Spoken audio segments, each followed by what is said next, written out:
Bajando con ellos, se detuvo en un lugar llano con un grupo numeroso de sus discípulos y mucha gente del pueblo, de toda Judea, de Jerusalén y del litoral de Tiro y Sidón, que vinieron para oírle y ser curados de sus enfermedades. Y los que eran atormentados por espíritus inmundos quedaban curados. Toda la multitud intentaba tocarle porque salía de él una fuerza que sanaba a todos.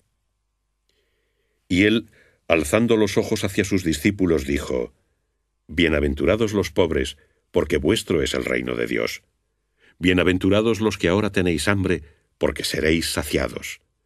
Bienaventurados los que ahora lloráis, porque reiréis. Bienaventurados seréis cuando los hombres os odien y os expulsen, os insulten y proscriban vuestro nombre como maldito por causa del Hijo de Dios. Alegraos ese día y saltad de gozo, porque vuestra recompensa será grande en el cielo. De este modo se comportaban sus padres con los profetas. Pero ay de vosotros los ricos, porque ya habéis recibido vuestro consuelo. Ay de vosotros los que ahora estáis hartos, porque tendréis hambre. Ay de vosotros los que ahora reís, porque gemiréis y lloraréis. Ay cuando los hombres hablen bien de vosotros, porque así se comportaron sus padres con los falsos profetas.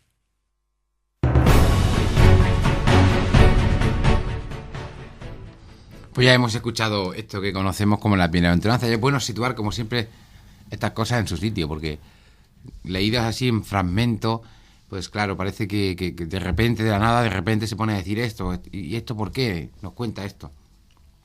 Poco antes, no lo hemos leído, pero lo que ha hecho Jesús ha sido que ha elegido ya el grupo de los 12 y los ha llamado por su nombre, y le hemos encontrado la lista de los 12 apóstoles que todos conocemos, Mateo, Juan, pues en fin, los 12 apóstoles, Bartolomé, etcétera, Santiago, los 2 Judas, todos estos 12 que bajan con él a la llanura, y se va reuniendo una gran multitud. Ya podríamos calcular que casi un año, 9 meses, 10 de predicación, dándose Jesús a conocer por aquellos lugares de Galilea, en torno al mar de Galilea, al lago, y ya mucha gente va buscando a Jesús. Ya se acerca a él, ya no es él el que va a la aldea o a la sinagoga, que es como lo vimos que empezó su actividad, sino que ya se queda en el descampado, fuera, en lugares amplios, donde la gente va en su busca. Nos dice Lucas, a 2 cosas. Los evangelios insisten mucho, van a escuchar, a oír y a ser curados. Es decir, las 2 cosas siempre van unidas. La gente iba a escuchar a Jesús, es que tenían ganas de escuchar lo que decían, porque lo que les decía les cambiaba la vida. Y ha conseguido Jesús reunir una multitud que nos ha dicho el evangelista con claridad la procedencia regional, digámoslo así, de Judea, es decir, y Jerusalén, que es la provincia sur. Ha venido gente del sur, han recorrido los 100 kilómetros que hay entre las 2 provincias, entre Galilea y Judea, pasando por Samaria, y viene gente del norte y gente del sur. La gente del norte es la que viene de la costa de Tiro y Sidón, la actual Líbano, y entonces es gente ya que es del extranjero, o sea, ya es fuera del país de los judíos. Así que la multitud, o la fama, o la gente que va a buscar a Jesús, ya es una gente multicultural, diríamos, ¿no? Ya es un grupo, no es solamente los aldeanos de aquella zona, o la gente más o menos que podía ser afín a Jesús porque se conocían, porque lo habían visto, sino que ya esto es una transmisión boca a boca de decir, oye, me he enterado que hay un no sé cuánto, y ya va viniendo la gente. La atracción que ejerce Jesús es una atracción internacional, digámoslo de esta manera. Y van a oírlo y a ser curados. La palabra que escuchan les cura. Y también les cura el contacto personal por Jesús. Nos dice el evangelista Lucas, así de esta manera tan sumaria y tan espectacular, que de la gente salían los espíritus inmundos, porque salía de él una fuerza que sanaba, ¿no? La gente que se acercaba a Jesús, todo lo malo, todos los espíritus inmundos, todo lo que había en ellos, salía fuera. El poder de Jesús era capaz de expulsar, de sacar todo lo malo que hay en la gente, y por eso la gente quería acercarse más. Cuanto más cerca estoy de Jesús, más posibilidad tengo de ser sanado. Así que primero escucho el mensaje y luego soy sanado. Entonces, una vez que Jesús ha conseguido, con la atención de la gente, o sea, que la gente le escuche, y que ha conseguido que mucha gente se sane por la cercanía a su persona, entonces hace esta proclamación solemne ya con los 12, el grupo de los 12 jefes, diríamos así, de los 12 discípulos oficiales de Jesús se presentan con él, ¿no? Ahora se ha puesto muy de moda este tipo de escenificación, entre los políticos sobre todo, porque es una escenificación o una presentación pública. Antes pues se subía uno al estrado, hablaba y los demás estaban debajo, ¿no? Oyendo o sentados en la primera fila. Ahora pues está más de moda que cuando se pone el micrófono para que se dé alguna rueda de prensa o se haga alguna meeting, alguna cosa de estas, pues detrás pues esté el resto del equipo que le llaman, ¿no? Para que se identifican, digámoslo así, con el líder que habla. Pues bueno, esto es lo que hizo Jesús hace 2000 años. Jesús baja a la montaña que había ido a orar para que en solitario entre los grupos de los discípulos, los 30, 40, 50, elegir a los 12 líderes, jefes regionales o lo que queramos llamar, los 12 varones, como dicen de algunos partidos, y entonces baja con ellos y hace esta solemne proclamación del reinado de Dios. Con él ha comenzado el reino. El contacto con Jesús significa entrar en un nuevo mundo. Como nosotros la cuestión del reino, el reinado, tiene tantos matices, porque como existe entre nosotros este tipo de, como diríamos, pues de realización política en la historia que todos conocemos, que es el de una monarquía, etcétera, monarquía, imperio, llámalo como quieras, pues nos resulta difícil el captar lo que significa este reino al cual nosotros pertenecemos, porque se nos va inmediatamente la idea o la mente a la figura de un rey o de alguien que manda y del resto de personas que son súbditos. Y aquí Jesús no se refiere a eso, por eso no dice rey, sino reinado. Y el reinado es todos los que forman parte de un reino, es decir, todos los que están incluidos en el reino de ¿quién? De Dios, no en el reino de los judíos, ni de los romanos, ni de los sirios, ni de los fenicios, sino en el reino en el cual Dios es Padre. ¿Y quiénes son esos? ¿Quiénes se incluyen en este reino? Porque la pertenencia a los reinos de nuestros mundos, pues es muy sencilla. Porque uno nace, pues tú has nacido aquí, soy español, me he nacido allá, pues soy francés, por nacimiento, porque uno adquiere nacionalidad porque se traslada, porque es un inmigrante, lo que sea, y entonces adquiere esa nacionalidad de formas diferentes. Uno pone un tiempo de residencia, otro porque se hace un examen. En la mayoría de los países es un sistema mezclado. El nuestro es más simple que un lápiz, es por estar, ya está, te la dan, ala. Se vende bien barata, ¿no? La nacionalidad española. Uh-huh. Pero en los demás países del mundo, generalmente te exigen estar mucho tiempo en residencia, 10, 15, 20 años, aquí con 5 ya te has despachado, y luego te hacen un examen, en el cual pues tienes que demostrar que conoces la cultura, la historia, la lengua, tienes que hacer un examen de lengua, para ver si hablas bien el alemán, el francés, el italiano, lo que sea, y finalmente en algunos que son más teatrales, pues les gusta luego hacer hasta una ceremonia, ¿no?, de juramento de los nuevos ciudadanos, como en Estados Unidos. Entonces ya uno adquiere, digámoslo así, todos los derechos de la plena ciudadanía, de la plena pertenencia a ese nuevo país. Pues bien, Jesús nos dice que los que forman parte del reino de Dios no es por nacimiento, ni por estar en un sitio determinado. Yo he nacido aquí, así que ya soy del reino de Dios. Pues no. Yo soy judío, así que ya soy del reino de Dios. Tampoco. Quien pertenece al reino de Dios, lo ha dicho muy sencillamente: los pobres, los que pasan hambre y sed, los que lloran y los que son perseguidos. Pues vaya reino. Es un reino de perdedores, un reino de parias, de parias o de este tipo de cosas, ¿no? Porque precisamente el que se reconoce como pobre, el que se reconoce como necesitado porque tiene hambre, es decir, se necesita el sustento necesario, el que se reconoce en los sufrimientos que tiene, etcétera, por eso llora, reconoce el mal que le pasa, el que reconoce que es perseguido, que no a todo el mundo le cae bien, dice Jesús, eso es lo que hacen con los falsos profetas, y si todo el mundo habla bien de vosotros, el que se reconoce así, la siguiente situación a la que uno pasa, cuando adquiere la nueva ciudadanía, cuando entra en el reino de Dios, entonces será saciado, reirá y recibirá su recompensa por todo eso que ha pasado. Así que el examen o el requisito para entrar en el reino de Dios no es nacer en un lugar ni estar tantos años en ese sitio, sino reconocer que soy pobre y necesitado. Y por lo tanto Dios me recompensa, me hace entrar en su reino y me da eso que me falta.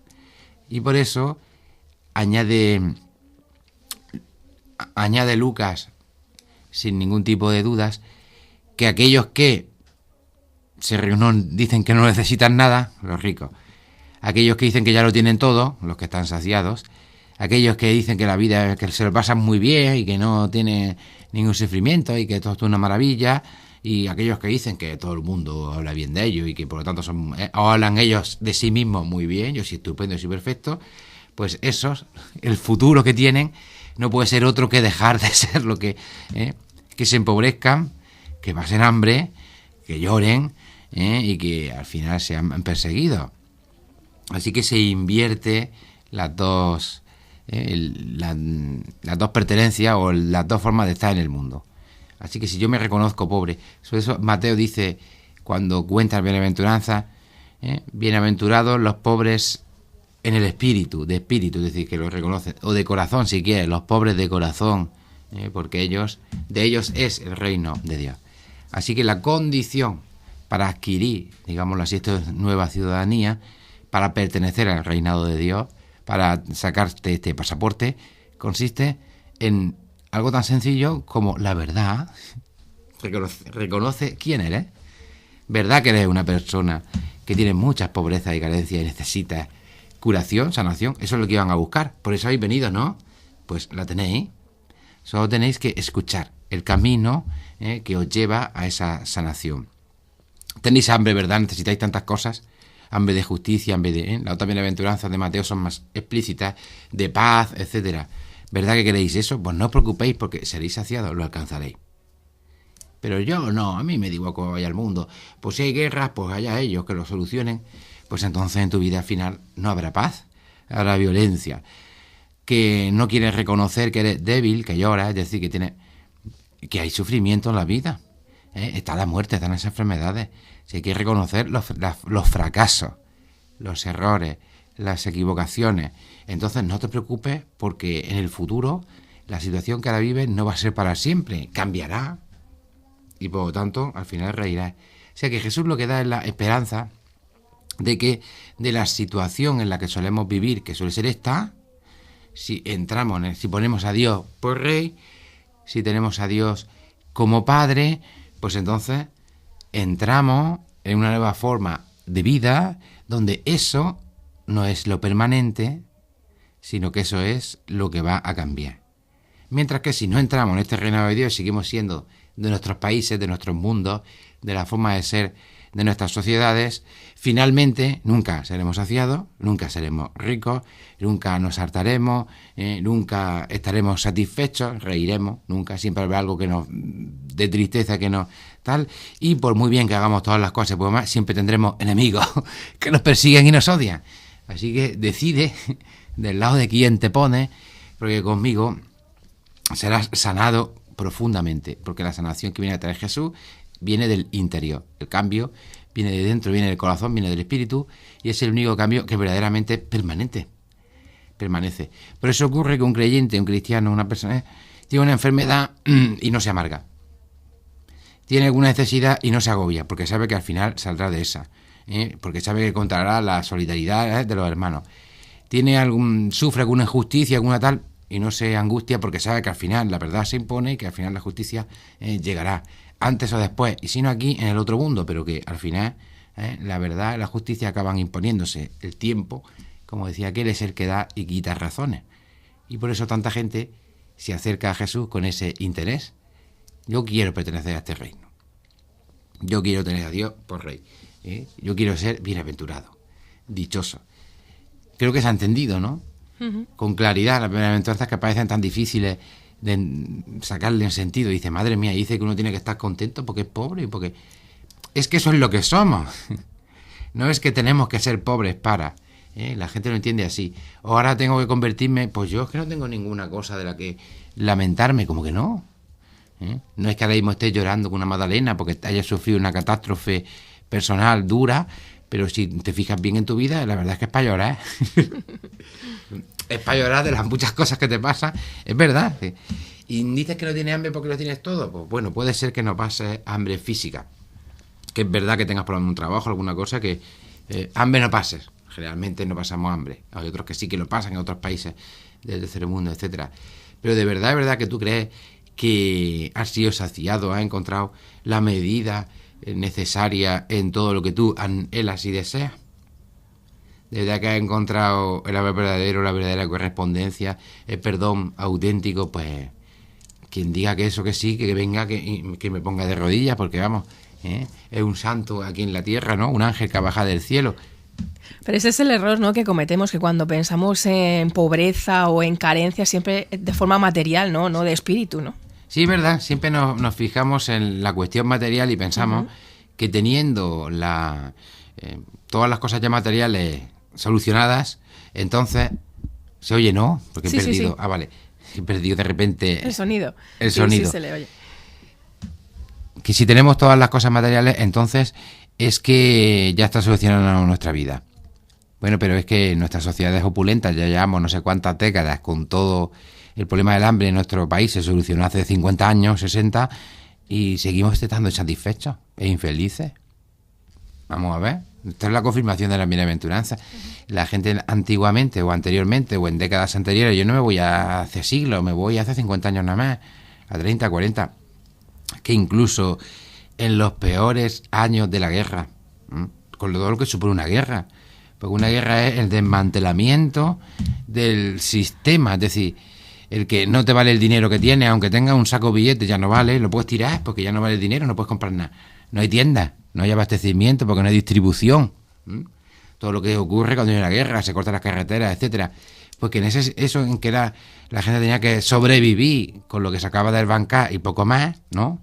Y con extrapelos, comercios, ventas, reventas, robos, latrocinios, etcétera. Hubiera más nacimientos. Eso lo dice todo.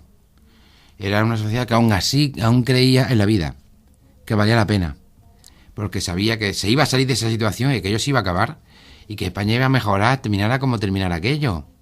Y entonces que valía la pena porque esos hijos tendrían un futuro. Sin embargo, hoy que lo tenemos todo, la gente no tiene hijos, piensa que no tiene futuro. El índice de natalidad baja muchísimo. Claro, es el más bajo de la historia. Y ahí eso está clarísimo. ¿Por qué ahora que lo tenemos todo no queremos, no confiamos y no se quiere tener hijos no solo por el esfuerzo, por el trabajo? Todas eso son excusas. Es porque no tenemos confianza, no creemos de que eso sea, de que el futuro vaya a ser bueno.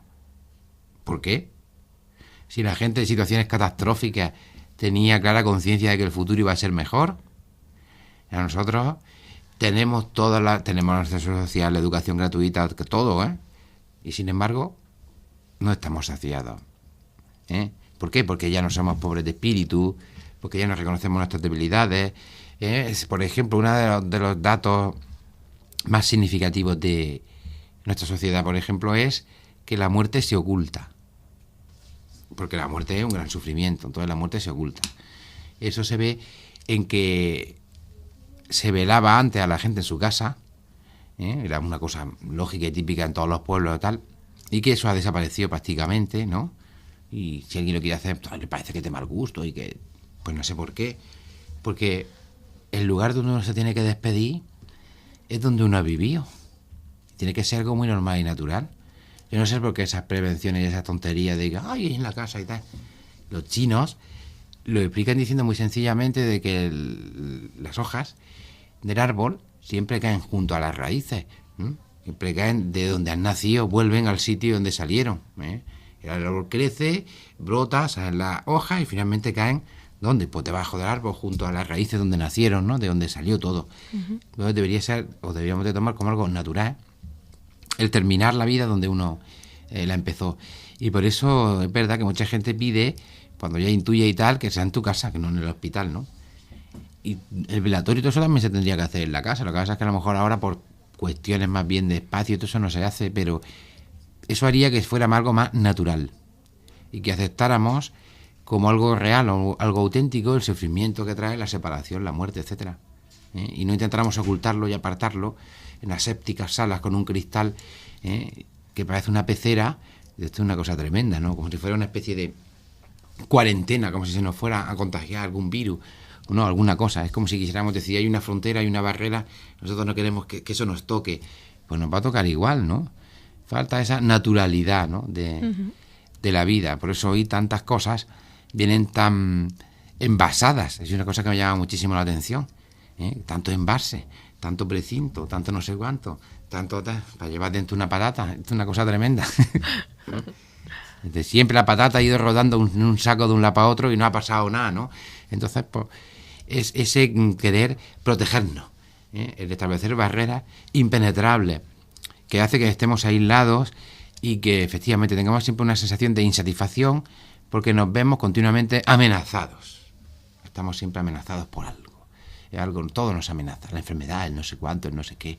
Estamos continuamente en un estado de prevención. A ver si, hazte una prueba, a ver si no sé cuánto.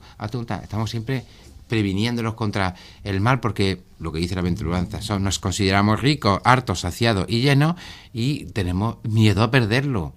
Entonces, en vez de disfrutar eso, de disfrutar lo que uno tiene, pues lo que tiene es un miedo a perderlo. Es como ese avaro que tiene tanto dinero, que tiene miedo a que en la bolsa no sé qué, en que le roben el dinero, y entonces hay una situación de angustia, una situación donde no estamos bien. Uh-huh.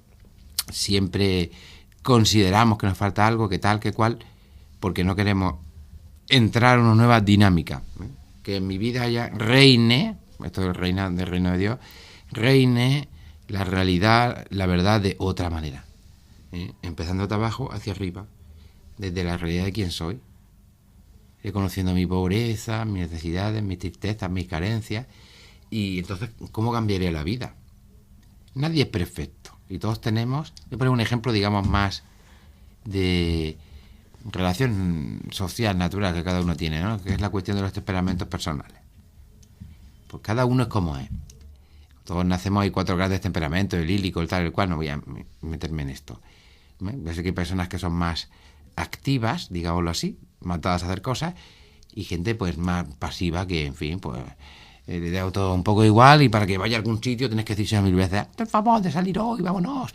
Entonces uno tiene que aceptar la realidad de cómo son nuestros temperamentos, porque los temperamentos siempre chocan, porque son diferentes. Es como 2 cuerpos o 2 realidades que tienen siempre diferente temperatura.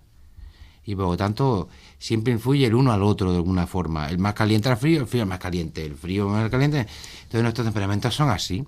Si queremos igualarlo, esto es un sufrimiento. Hay que aceptar la realidad de con quién convivimos.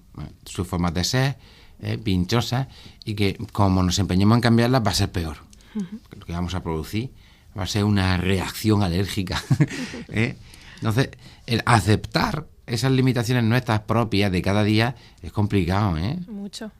Porque nosotros queremos vivir de esta manera y queremos que todo sea como a nosotros nos gusta y tenemos la tendencia a que cambiar a la gente para que sea como nosotros queremos o para que se adapte a nosotros, y lo que tenemos que hacer es adaptarnos todos a todo. Pues aceptar que esta persona es más o menos gruñona, aceptar que esta persona es más o menos callada y nunca dice nada, aceptar que esto es más inactivo y que tal, aceptar que este no para en ningún sitio y nos lleva todo con la lengua afuera de un lado para otro. Aceptar ese tipo de temperamento y comportamiento, pues es reconocer esa pobreza radical de cómo somos. Es decir, somos personas con muchas carencias de todo tipo, intelectuales, psicológicas, etcétera. Lo que hay que hacer es mejorarlas. Si soy pobre en cuanto a conocimiento, de ti es el reino, pues entonces adquirir los que no tengo. Pues tengo que empezar por reconocer pues que no lo sé todo y que puedo estar equivocado y que hay determinadas cosas que a lo mejor no tengo ni idea. Si realmente pienso que ya lo tengo todo porque conseguí lo que quería, ya tengo la casa, tengo el coche, tal, aunque estoy pagando todo eso, no, pues a lo mejor hay otras carencias desconocidas por ti que no te das cuenta, que no las quieres ver. Yo qué sé, no pasas tiempo con tu hijo, no hablas con ellos, no haces bien tu trabajo, ya no te entusiasma, no te gusta, o por lo que sea no das lo mejor porque ya te has conformado con vivir más o menos, ya anda ya el jefe, la empresa y ya que... Entonces, ahí hay también muchas pobrezas, necesidades, tristezas, que deben ser consoladas, que no deben recompensadas, etcétera. ¿Cómo? Pues como hace Jesús, curándonos interiormente. Es que lo ha dicho también San Lucas. Se acercaban a él y los espíritus inmundos salían de ellos. El contacto con Jesús y en la iglesia, rezar, leer el Evangelio, lo que debe suponer para nosotros es una expulsión continua de estos demonios o malos espíritus. Ese es el poder que tiene Jesús. Tengo que creer que efectivamente puede sacar de mí lo malo. Que la gente se acercaba a él por eso. ¿Por qué? Porque encontramos una persona que no tiene todo esto. Por eso las bienaventuranzas vienen a ser resumidas, así de un modo muy claro, venid a mí para ser como yo, más o menos. ¿Cómo podéis ser como yo? Y cerca de mí seréis como yo. Y un hombre serio positivo, poderoso, fuerte, capaz de enfrentarse a demonios que nosotros no podemos porque nos comen y nos arrastran. Y sed fuertes como yo y veréis. Decididos, tal, iré de un lado a otro. Y seréis capaces de atraer, de formar un grupo, una gran familia a vuestro alrededor. Venid a mí para ser como yo, sería el resumen, ¿no? Y así saltad de vosotros todo eso que os destruye, que os come, que os carcome por dentro y que no sabéis cómo sacar. Y ese sería el resumen de la propuesta. Este es mi reino, ¿quién quiere venir conmigo? Aquí tengo estos 12 que los he elegido para que vayan también a continuar esta misión y sigan hacia adelante. Y lo único que se nos pide es que lo aceptemos. El lenguaje religioso es tener fe. Aceptar, pertenecer al reino de Dios es tener fe. Bueno, es que en el fondo casi todas las cosas que hacemos pues son un acto de fe. Es que es así. Porque cuando uno cambia de una nacionalidad, por ejemplo, ¿qué piensa? ¿Que va a ser mejor el nuevo país o la nueva? ¿No?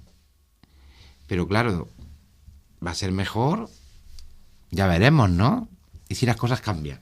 Es un acto de fe un poco ciega en que me voy a adaptar, voy a saber vivir y tal. Luego hay mucha gente que como se arrepiente y dice, ay, madre mía, tenía que haber quedado como estaba. Es un acto de fe. Es decir, es una confianza que yo pongo en un Estado, una administración, un sistema político, etcétera, donde creo que voy a estar mejor. Pero no es nada real o empírico. Requiere de mí que yo ponga mi confianza. Por eso, los americanos en eso lo hacen bien. Sacan su banderica, la besan y toda esa historia. Porque en el fondo es un acto de fe a Cristo, la bandera, así como quien dice. En este caso es su bandera, ¿no? Y bueno, ahí a su constitución pongo la mano y lo juro, ¿no? En fin, es un acto de fe. Diga la verdad, toda la verdad y nada más que la verdad. Pues eso, lo voy a decir. Y entonces, pues, todo en esta vida requiere de esta fe. Pues que mejor que poner la fe en Cristo, la fe en Jesús, que es el único que puede sacarnos los demonios interiores. Y lo que decíamos al principio, la gente iba a escucharlo porque los demonios salían de la escucha. Es curioso esto. Es decir, la palabra es la que tiene el poder de cambiar. Los evangelios esto lo destacan mucho. Las palabras de Jesús cambian a la persona por el mero hecho de oírlas. Porque son palabras que van en tu interior y van haciendo, van removiendo, van sacando. Y eso es verdad. Porque si uno vive en un ambiente más o menos tóxico, donde todos son gritos, todos son reproches, todos son, no sé cómo decirlo, ¿no? Un ambiente así muy negativo, de siempre llega tarde, el volumen siempre alto, mucho ruido, mucho tal, pues eso te afecta, es que te puede llegar hasta a enfermar. Ay, me duele aquí. No me extraña que tenga dolor de barriga porque en este lugar desquiciado es imposible estar tranquilo. Y efectivamente vemos que la palabra puede afectarnos más de lo que imaginamos. De hecho, por desgracia, es una habilidad que todos tenemos. Pero generalmente la usamos para el mal, nunca para el bien. Si tuviéramos o empleáramos la misma... el mismo empeño que usamos cuando queremos fastidiar a alguien diciendo algunas cosillas para hacer el bien, estoy seguro que el mundo cambiaría totalmente, porque sabemos perfectamente cómo, diciendo alguna de estas cositas, oye, el otro día tal, oye, sabemos cómo clavar el puñal hasta el fondo. Sabemos dónde tocar para hacer. ¿A que sí? Sí. Y lo hacemos con 4 palabras. Sí. Y es que es así. Es una mañana feliz y contento y te encuentras que por la calle te dice no sé qué, ya está. Ya te ha dado el día. Es verdad, ¿no? Sí, cierto. Ya han sido 4 palabras, lo que lo han hecho es que nos han llenado de demonios. De rabia, de enfado, de ira, de juicio, imbécil, idiota. Le diría, ¿no? Si te contienes en ese momento que se lo dices, pues lo de Jesús es totalmente al revés. 3 palabras y la gente se curaba. Lo decimos en la misa para recordarlo. No es digno de que vengas a mi casa, de que te quedes. Una palabra tuya bastará para sanarme. Entonces, por eso es tan poderoso, tan importante conocer las palabras de Jesús, conocer el Evangelio, etcétera, ¿no? En la iglesia lo que hacemos, las parroquias tenemos eso del Evangelio 2019, bueno, cada año, 20, 18, 17, donde podemos leer una palabra del Evangelio cada día, una palabra sanadora y expulsora y limpiadora de demonios, que nos ayuda. Y es verdad, así estoy protegido. Si salgo a la calle y me encuentra alguien que viene con la cofradía del Santo Reproche, ay, es que el otro día tal, pues nada, tú lo escuchas con paciencia y dices, esto es hasta una virtud, esto es una obra de misericordia. Y cuando ya has terminado de escuchar al pobre diablo que está pinchándote con el tenedor, le dices, pues nada, que Dios te bendiga, anda ya. No vas a conseguir lo que pretendes. Sí. Trastornarme y que me haga sentir culpable o que tal, porque no. Porque he escuchado otra palabra más poderosa que me dice, lo hemos escuchado yo Jesús, dichosos si os odian, si os persiguen, si os calumnian, lo ha dicho en la última bienaventuranza, por mi causa, estad alegre y contento, te recompensa sea grande. Es verdad que saber resistir a eso, desde luego tiene las mejores recompensas. Adquiere el cielo, paraíso, es verdad, Sí. consigue el paraíso en la tierra. Es difícil, es muy difícil, pero el Señor nos lo puede dar, ¿no? La palabra, el Evangelio, recordando y escuchándolo, pues al final uno se da cuenta de que, bueno, pues hay que saber, como lo que hemos dicho antes, comprender porque la gente es como es y cada uno tiene sus cosas. Hoy día tiene un mal día, me toca a mí, pues nada, ¿no? Sí, claro. Eso es así. Pues terminamos con esta oración, este canto, que es una versión también de las bienaventuranzas, cantado, sí, de un modo moderno, que nos recuerda todo lo que hemos dicho hoy acerca de la dicha que uno puede encontrar si acepta a Jesús como Salvador y Sanador. Pues con este cántico nos quedamos. Muchas gracias, don Alberto, como siempre.